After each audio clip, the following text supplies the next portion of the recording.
వేరే వ్యక్తి, ఈ వ్యక్తి కానీ వేరే వాళ్ళ లాజిక్ ఏంటంటే ఇప్పుడు చాలామంది డాక్టర్స్ అన్ని చోట్ల ఉన్నారు కదా, ఇందులో ఎఫిషియెంట్గా ఉన్న డాక్టర్లు 10% ఉంటారు.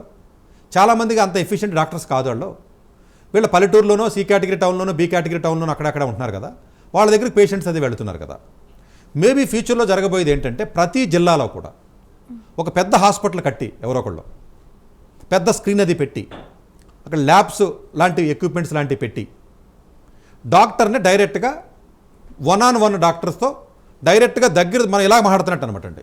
స్క్రీన్ ముందు మాట్లాడే సదుపాయాన్ని ఆ టెక్నాలజీ మనకు వస్తుంది కాబట్టి మన రిపోర్ట్లు షేర్ చేయాలన్నా, మనది ఏదైనా చూడాలన్నా ఒక జూనియర్ కానీ లేకపోతే అసిస్టెంట్లు కానీ డాక్టర్స్ పెట్టుకుని ఒక బీపీ చెక్ చేయాలన్నా లేకపోతే ఇంకోటి ఏదైనా చేయాలని చేసుకుని మ్యాక్సిమం అంతా కూడా టాప్ మోస్ట్ డాక్టర్స్ ఎవరైతే ఉన్నారో, ఇప్పుడు ఏజీ హాస్పిటల్లో ఉన్న డాక్టర్ గారు ఉన్నారండి, ఫ్యూచర్లో ఏం చేస్తారో తెలుసా అండి మీకు? ఫ్యూచర్లో జరగబోయే చెప్తున్నాను చూడండి, నచ్చపోవచ్చు చాలామందికి.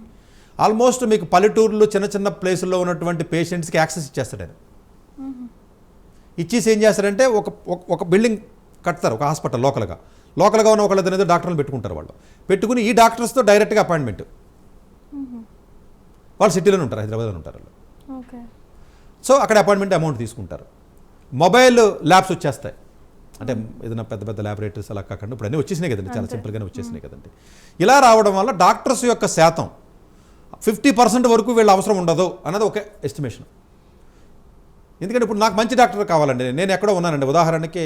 సో నేను మా ఊళ్ళోనే ఎక్కడ ఉన్నాను, నేను వెస్ట్ గోదావరిలో ఉన్నాను, తణుకులో ఉన్నాను నేను ఉదాహరణకి. మంచి డాక్టర్ నాకు లేరు, న్యూరాలజీ స్పెషలిస్ట్ లేరు, హైదరాబాద్లో ఉన్నా నేను రాలేను. నాకు అందుబాటులో వచ్చినప్పుడు నేను తీసుకుంటాను కదా, పలానా డాక్టర్లో ఉన్న పలానా ఆయన యశోదాలో పలానా డాక్టర్ గారు మంచివారు కదా అని చెప్పి నేను తీసుకోవడానికి నాకు ఓకే. మహా అయితే మెడికల్ టెస్టులు రాస్తారు, మెడికల్ టెస్టులు అక్కడ చేయించుకుంటాను, నేను చేయించుకుని రిపోర్ట్లు మాట్లాడతాను, చెప్తాడు.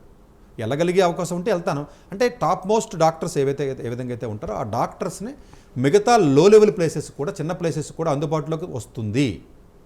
ఇలా వచ్చిన రోజుని సో డాక్టర్స్ చాలామంది అవసరం ఉండదు, 10% డాక్టర్లతో కూడా మేనేజ్ చేసేస్తారు. అంటే మీరు అనొచ్చు, సార్ ఈ 10% జనాభా ఈ 150 కోట్ల మందికి సరిపోతారా? మరి ఒక మనిషి ఎంతమందికి చెప్పగలరు? నాకు క్వశ్చన్ ఉంది. దానికి వాళ్ళ లాజిక్ ఏంటంటే కొంత ఆటోమేటిక్గా ఒక మనిషి లేకుండానే సిస్టమే సొల్యూషన్ ఇచ్చే విధంగా వస్తుంది ఇంకా ఫ్యూచర్లో. అంటే ఒక 10-15 ఏళ్ళ తర్వాత మీ ప్రాబ్లం మీరు మాట్లాడితే మనిషి మాట్లాడకుండా సిస్టమే సొల్యూషన్ ఇచ్చేస్తుంది దానికి.